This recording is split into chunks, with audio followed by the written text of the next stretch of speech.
기도하겠습니다. 영원히 우리의 찬양과 감사와 경배를 받으시기에 영원히 합당하신 거룩하시며 무한히 거룩하신 하늘에 계신 우리 아버지 하나님, 오늘도 저희들을 신이 일깨워 주님 앞에 인도하여 주시옵시고, 저희로 아버지 하나님 앞에 전심을 다하여 경배드릴 수 있는 은혜와 은총을 베풀어 주셨사오니 우리 아버지 하나님의 사랑과 그 크신 은혜 감사하고 감사를 올립니다. 아버지 하나님, 우리에게 오늘의 귀한 양식 그리고 그 말씀을 하여 영원한 주님 앞에 이르는 그날까지 우리가 살아갈 수 있는 아버지 하나님의 말씀을 여기에 계신 사랑하는 모든 성도들의 심령에 깊이 또렷이 새겨주시고, 그 말씀이 오늘과 영원한 날의 삶의 힘이 되고 능력이 되어서 하나님 앞에 영광과 찬송과 그리고 진실한 순종과 섬김으로 우리 아버지를 모시고 살아가는 이 자리에 함께 하시는 모든 우리 힐탑 교회 성도님들이 되시도록 축복하여 주시옵기를 간절히 간구하옵나이다. 아버지, 이 새벽에 어찌 우리 힐탑 교회 성도들 뿐이겠습니까? 적은 무리들이 세계 방방 곳곳에서 이 시간에 우리 아버지 앞에 간절한 찬양과 기도와 소원을 아랠 때에 아버지여 성령의 충만함으로 응답하여 주셔서 아버지 홀로 영광과 존귀와 찬양을 받으시옵기를 간절히 간구하옵나이다. 아버지여, 오늘도 아버지 기름 부으신 종을 통하여 우리에게 말씀하여 주시옵시고, 우리로 그 말씀에 온전한 화답으로 아멘하여 거룩하신 우리 아버지 하나님을 더욱 온전히 모시는 여기에 계신 우리의 사랑하는 모든 성도들 되도록 축복하여 주시옵시며 영광 받아 주시옵기를 우리 구주 예수님의 이름으로 간절히 기도 올려옵나이다. 아멘. 네. 감사합니다. 이명숙 집사님 9장 1절로부터 10절을 낭독해 주시겠습니다. 첫 언약에도 섬기는 예법과 세상에 속한 성소가 있더라. 예비한 첫 장막이 있고 그 안에 등대와 상과 전설병이 있으니 이는 성소라 일컫고, 또 둘째 휘장 뒤에 있는 장막을 지성소라 일컫나니, 금양녀와 사면을 금으로 싼 언약궤가 있고 그 안에 만나를 담은 금 항아리와 아론의 쌍난 지팡이와 언약의 비석들이 있고, 그 위에 속죄소를 덮는 영광의 그룹들이 있으니 이것들에 관하여는 이제 낱낱이 말할 수 없노라. 이 모든 것을 이같이 예비하였으니 제사장들이 항상 첫 장막에 들어가 섬기는 예를 행하고, 오직 둘째 장막은 대제사장이 홀로 1년 1차씩 들어가되 피 없이는 아니하나니, 이 피는 자기와 백성의 허물을 위하여 드리는 것이라. 성령이 이로써 보이신 것은 첫 장막이 서 있을 동안에 성소에 들어가는 길이 아직 나타나지 아니한 것이라. 이 장막은 현재까지의 비유니 이에 의지하여 드리는 예물과 제사가 섬기는 자로 그 양심상으로 온전케 할 수 없나니, 이런 것은 먹고 마시는 것과 여러 가지 씻는 것과 함께 육체의 예법만 되어 개혁할 때까지 맡겨둔 것임이라. 네, 감사합니다. 오늘 히브리서 9장 1절부터 있는 말씀을 우리가 살펴보는데요. 여러분, 이 성막, 이 제사 드리는 일, 이것이 이 이스라엘 백성들이 몇 년부터 시작한 것인지 아시나요? 모세가 출애굽을 하고 난 다음에 그 다음에 이제 성막을 짓도록 하셨죠. 성막을 지은 이유가 무엇이었습니까?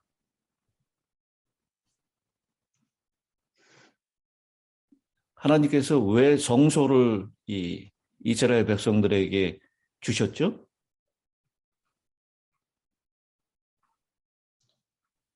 사모님 그 마이크가 꺼져 있어서 지금 한문자 사모님 마이크가 꺼져 있습니다. 성막을 주신 목적이 무엇이었습니까? 하나님이 우리와 함께 하시는 것을 네, 하나님이 그 우리와 백성들과 함께 함께 거하시기 위해서 하나님이 계시는 장소로 성소를 주시는 것입니다. 그런데 이렇게 이 성소를 주셨던 것이 이스라엘 백성들에게 몇 년에 시작을 한 것이죠. 우리가 이것을 알기 위해서는 출애굽한 연도를 알면 되겠죠.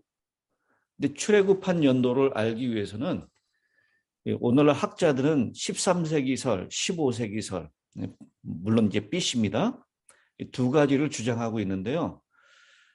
어느 쪽이 더 유력하다고 얘기하냐면 15세기설이 더 유력하다. 그래서 그 근거로 어떤 성경처를 가지고 있냐면요. 열왕기상 6장 1절입니다. 한번 읽어보겠습니다. 열왕기상 6장 1절. 이스라엘 자손이 애굽 땅에서 나온 지 몇 년이요? 480년이요. 솔로몬이 이스라엘 왕이 된 지 4년 15월 곧 둘째 달에 솔로몬이 여호와를 위하여 성전 건축하기를 시작하였더라 그랬습니다. 그러니까 솔로몬 성전 건축의 연대를 알면 거기에서 480년을 거슬러 가면 이스라엘 백성들이 출애굽한 연도를 알 수가 있는 것이죠. 근데 솔로몬이 성전을 건축한 연도를 몇 년이라고 얘기하면 966년이라고 얘기합니다. BC 966년. 거기에서 480년을 거슬러 올라가면 출애굽의 연도는 1446년이 되는 것입니다. 그래서 BC 15세기설이 더 유력하다라고 얘기를 하는 것입니다. 그러니까 약 1500년 전에 BC 1500년 그때 성소가 시작이 됐어요. 그래서 제사 드리는 일이 있었습니다. 그리고 966년에 솔로몬 성전이 완성이 되면서 어느 때까지 이게 계속 이어졌습니까? 예수님 오실 십자가에 돌아가시고 예수님 십자가에 달려 돌아가시고 난 다음에도 계속됐죠. 언제까지? 로마에서 예루살렘 성전이 다 무너질 때까지. 그게 AD 70년입니다. 그러니까 약 1500년 정도 이 이스라엘 백성들의 이 성소에서 또 성전에서 제사 드리는 일들이 계속됐다라는 것입니다. 그리고 이제 지금 가면은 이 성전은 없어지고 무엇이 남아 있죠? 벽만 남았어. 성전 대신에 이슬람 사원이 세워져 있어요. 이 황금돔이라고 얘기하죠. 그 황금돔 성전이 있었던 그 자리에 이 691년에 이슬람의 사원이 세워져서 지금까지 이어져 오고 있습니다. 그러니까 이 히브리서를 기록한 연도를 우리가 정확하게 알 수는 없지만 추정하는 것이 60년대 그러니까 AD 70년 성전이 무너지기 전에 이 히브리서가 기록되었을 것이다. 60년 중후반대에 기록됐을 것이다 라고 얘기를 하죠. 그러니까 히브리서에 있는 이 사도 바울이 기록했다라고 우리는 믿고 있는데요. 사도 바울이 기록할 당시에 이것을 읽는 독자들은 여전히 무엇이 행해지고 있었습니까? 제사. 예, 성전에서 제사가 행해지고 있었어요. 여러분 성전 가까이 가면 무슨 냄새가 났을까요? 황내, 촛불, 짐승 잡는 냄새. 예, BBQ 냄새가 났을까요? 바베큐 냄새. 우리 이렇게 지나가다가 어느 집에서 뭐 고기를 굽고 있으면 냄새가 아주 진하게 나오잖아요. 이 이스라엘 백성들의 지금 코끝에 고기 굽는 냄새, 번제 드리는 냄새가 나고 있을 때, 이때 이 히브리서를 읽을 때 그것을 이스라엘 백성들은 기억을 했을 것입니다. 우리가 일제 36년을 경험하면서 일제의 잔재가 아직도 남아있다라고 얘기하잖아요. 근데 1500년이라고 하는 시간을 하나님께 제사 드린 일을 반복했어요. 그러니 이스라엘 백성들에게 이 제사라고 하는 것, 이 성전에서의 의식이라는 것은 얼마나 중요하고 큰 부분을 차지했겠습니까? 더군다나 그것이 아무 필요가 없다라고 아무리 설명해도 유대인 중에서 그리스도로 개종한 사람들에게도 이 성전에서 드리는 제사는 굉장히 큰 의미를 가지고 있었을 것입니다. 예, 그래서 저는 그 8장 제일 마지막 절이에요. 8장 13절이죠. 새 언약이라 말씀하셨음에 첫 것은 낡아지게 하신 것이니 낡아지고 쇠하는 것은 어떻게 얘기했어요? 없어져 가는 것이니라. 저는 이 말씀에서 참 은혜를 많이 받았습니다. 사실상 예수님의 십자가 그리고 부활 이후에는 이 옛 언약에 있는 이 제사 드리는 것은 아무 의미가 없는 거예요. 그렇지만 1500년을 지속해 왔었던 이 제사 드리는 제도를 한순간에 버릴 수는 없었습니다. 그래서 여기 그저 없어졌다라고 하는 것이 아니라 없어져 가는 것이니라. 이 점차 개혁이 되는 것이죠. 우리가 한순간에 이렇게 바꾸는 것, 이거 쉽지 않습니다. 우리 한국 교회도 여성 장로를 세우는 것, 이 세계적인 교회 그리고 여기저기에서 여성 장로를 세워도요. 제가 나성중앙교회에 있을 때만 해도 여성 장로를 세우는 일을 하지 못했어요. 이게 교회 요람상으로 대총회에서 결정된 일로 아무 일이 없다라고 해도 그때 당시에 여성 장로를 세우지를 못했습니다. 그러나 이것이 여성 장로가 세워져 갔어요. 그때부터. 마찬가지로 이 제사 드리는 것, 옛 언약에 있는 것, 이것이 없어져 가는 것이니라라고 그렇게 표현하면서 한순간에 이렇게 변화되고 그런 것이 아니라 점점 변화되고 점점 개혁되는 것이다라고 하는 말씀을 하고 있습니다. 그래서 9장 10절 오늘 본문에도 개혁할 때까지 맡겨둔 것이니라. 이 새 언약이 완전히 이제 적용이 될 때까지 점차 이루어지고 있다라고 하는 것을 말씀하고 있습니다. 제가 이제 남은 시간에는요, 오늘 이 9장 1절로부터 10절은 지상성소에 대한 얘기를 이 구조와 그 역할에 대해서 말씀을 하고 있는데요. 5절에 있는 말씀이죠.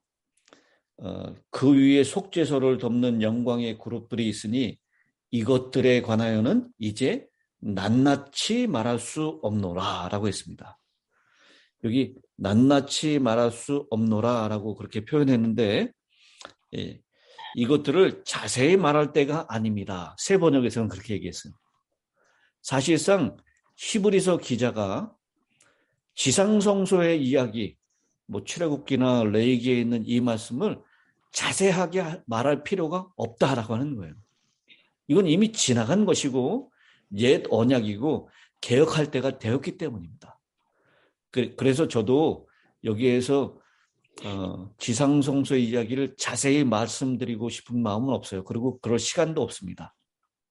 그런데 이 지상성소는 하늘성소의 그림자며 모형이라고 그랬어요. 그래서 우리가 하늘 성소를 이해하기 위해서는 지상 성소를 이해하는 일이 필요하기 때문에 언급을 하고 있는 것입니다. 네, 그런데 여러분, 예수님께서 31년에 부활 승천하시잖아요. 그러면서 하늘 성소로 들어가셨는데 예수님께서 하늘 성소에 첫째 칸으로 들어가셨습니까? 아니면 둘째 칸으로 들어가셨습니까? AD 31년에 첫째 칸. 첫째 칸으로 들어가셨다라고 우리 재림 교인들은 다 이해를 하고 있죠. 그 둘째 칸으로 들어간 때는 언제예요? 1884년. 1844년에 우리 이 날짜까지도 알고 있죠. 10월 22일 예수님께서 이 하늘 성소에서 하늘 지성소로 들어가셨다. 그렇게 알고 있습니다. 그런데 요즘에 뭐 NIV 성경이라든지 이 새 국제 번역이죠. NIV 성경 아주 잘 번역된 성경입니다. 그런데 9장 8절에 있는 말씀, 성령이 이로써 보이신 것은 첫 장막이 서 있을 동안에는 성소에 들어가는 길이 아직 나타나지 아니한 것이라. 이 성소라고 하는 표현을 뭐라고 번역하고 있냐면 지성소로 번역하고 있어요. 우리 개역 한글이나 개역 개정에는 그냥 성소로 표현되고 있습니다. 전에 킹 제임스 버전에도 그냥 성소로 했어요. 그리고 다른 성경 영어본에도 성소라고 번역했는데 NIV가 이것을 지성소로 번역하고 그 이후에 많은 영어 번역 그리고 한글 번역에도 지성소로 이것을 번역하는 것을 따라가고 있습니다. 그래서 마치 예수님께서 하늘 31년에 승천하시고 난 다음에 바로 하늘 지성소로 들어가신 걸로 그렇게 오해하게 만들고 있습니다. 그런데 우리가 원어를 조금만 이해한다면 제가 원어를 말씀드리기가 참 죄송한데요. 원어를 조금만 이해한다면 이 예수님께서 하늘로 부활 승천하시고 난 다음에 바로 지성소로 들어가신 것이 아니다라고 하는 것을 이 원어상으로 보면 확실하게 알 수가 있습니다. 그래서 우리 그 재림교회 신학자죠.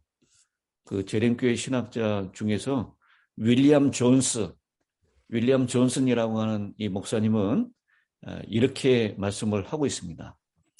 NIV에 대해서 말하지 않을 수 없다. 대체로 이 성경은 탁월한 번역이라고 생각하지만 히브리서에 접근하는 방식에 대해서는 의견이 다르다. 번역자들은 타하기야, 이 타하기야라고 하는 이 원어가 제일 먼저 등장하는 것은 8장 2절입니다. 히브리서 8장 2절에 성소와 참 장막에서라고 얘기했는데 이 성소와라고 하는 그 단어가 타하기야라고 하는 단어를 썼어요.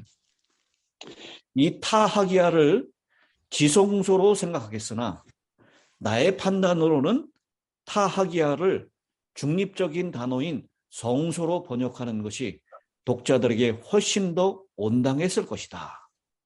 그렇게 윌리엄 존슨은 히브리서 주석에서 말씀을 하고 있습니다. 우리 8장 2절에서도 이 성소 타하기야와 참 장막, 이 장막은 성소 전체를 얘기하는 겁니다. 그래서 이 타하기야를 지성소로만 적용했었던 NIV의 성경은 사실상 그렇게 정확한 번역이라고 할 수는 없다라고 그렇게 얘기를 하는 것입니다. 특별히 이 9장 5절에 9장 3절이죠. 둘째 휘장 뒤에 있는 장막을 지성소라고 일컬었다라고 했는데 그 지성소라고 하는 단어는 하기야 하이요. 하기야 하이온이라고 하는 단어를 씁니다. 그리고 이 성소라고 일컫는 이 단어에는 타하기온이라고 하는 단어를 썼어요. 근데 아까 말씀드렸듯이 타하기야라고 하는 단어는 성소 전체를 가리키기도 하고 지성소를 가리킬 수도 있고 아니면 성소의 첫째 칸만 가리킬 수도 있습니다. 그런데 하기야 하기온이라는 단어는 반드시 지성소만을 가리켰어요. 그런데 히브리서에 하늘 성소에 계신 그리스도를 언급하기 위해서는 하기야 하기온, 지성소를 가리키는 단어를 한 번도 사용하고 있지 않다라고 하는 것입니다. 그래서 예수님께서 승천하셨을 때 바로 지성소로 들어가셨다라고 하는 이 표현은 이 히브리서에서는 지지하고 있지 않다라고 하는 것을 우리가 이해하게 됩니다. 오늘 제가 이 원어에 대한 이야기를 지금 하면서 조금 좀 말씀을 좀 어렵게 말씀을 드렸는데 이거 한 가지만 정확하게 기억하시면 될 것 같습니다. 예수님께서 하늘로 승천하시고 난 다음에 하늘 지성소로 들어가셨던 것은 아니고 처음에 성소 봉사를 시작하셨다가 1844년에 지성소 봉사로 들어가셨다라는 것을 히브리어에 있는 히브리서에 있는 이 원어가 그것을 정확하게 말씀하고 있다라는 것입니다.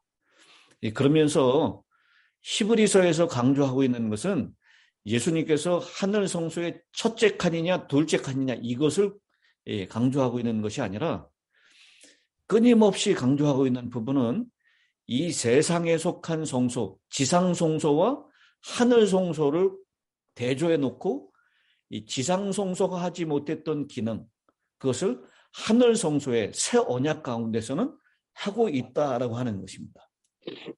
그래서 이 지상 성소에서 끊임없이 반복해서 양을 잡고 염소를 잡는 일, 그리고 이 속죄일이 매년마다 끊임없이 반복해서 돌아왔다라고 하는 것은 이것을 완전하게 우리의 죄 문제를 지상 성소에는 해결할 수 없다라는 것을 말씀하고 있습니다.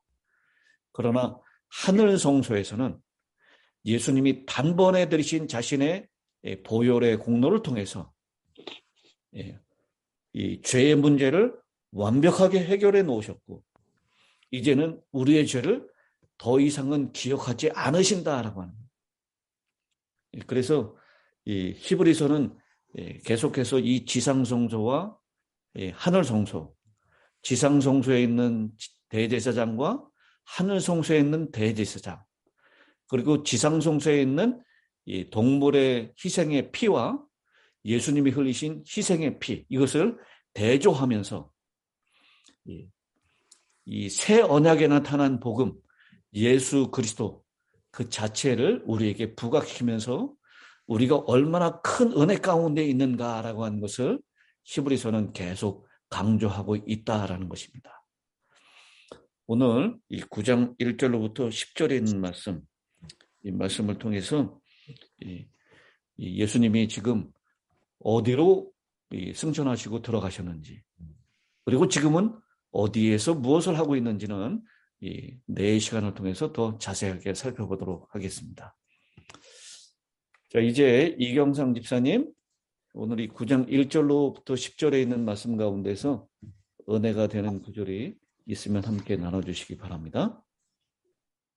제가 성경 구절을 읽으면서요, 항상 성경 말씀 모두가 이렇게 볼 때 참 어렵다고 생각을 했는데요. 특히 이 부분에 대해서는 더 이해가 안 되고 어렵다, 이렇게 생각을 했는데 오늘 목사님 말씀을 통해서 참 은혜스럽고 또 좀 이해가 되는 점이 많이 되었다고 생각합니다.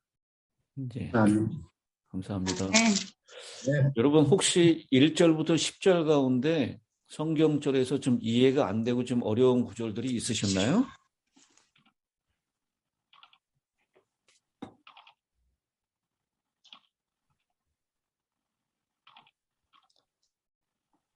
이 10절에 먹고 마시는 것, 여러 가지 씻는 것과 함께 육체의 예법일 뿐이다 라고 했는데, 이 먹고 마시는 것은 제사 드릴 때에 우리가 이 소제나 전제 이런 것들을 얘기하는 겁니다.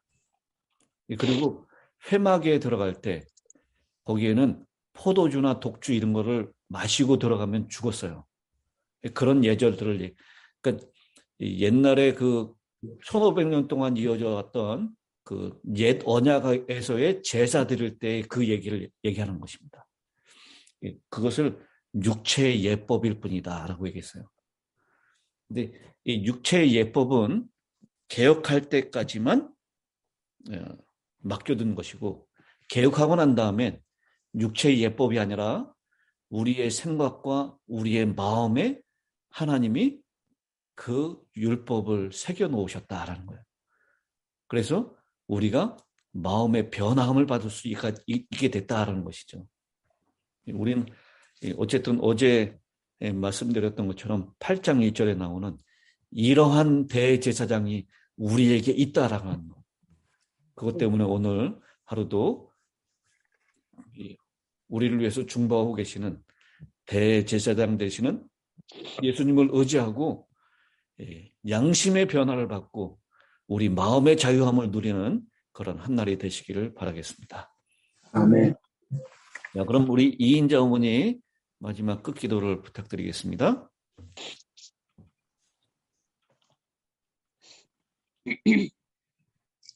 생명의 근원 되시고 역사를 주관하시며 저희들의 삶을 인도하시는 하나님 아버지, 하루의 시작인 아침을 맞이하면서 살아계신 하나님을 묵상하게 하시고 참 진리 되시는 하나님의 말씀으로 저희들의 심령을 가득 채워주시니 참으로 감사합니다. 먼저 하나님의 나라와 의를 구하는 모든 생활이 되길 소망합니다. 아멘. 주님 안에서 즐겁고 은혜 넘치는 하루가 될 수 있도록 도와주시옵소서. 아멘. 아멘.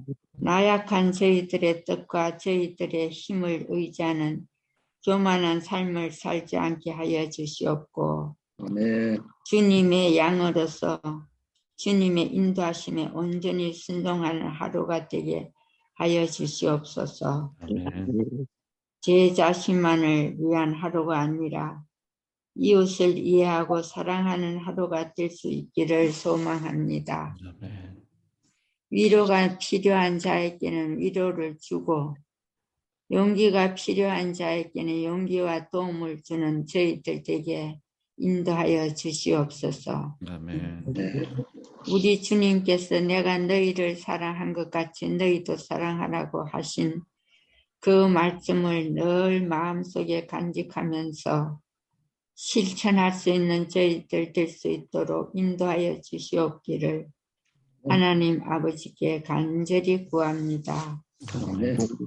오늘 저희들의 삶의 현장에서 하나님께서 동행하여 주실 것을 믿사오며 우리를 너무나 사랑하사 우리를 위하여 자기 자신을 십자가에서 죽이시고 또한 이 순간에도 저희들의 죄를 위하여 하늘의 지성소에서 중보하고 계시는 너무나 고맙고 고마우신 우리 예수 그리스도의 이름으로 기도합니다. 아멘. 아멘.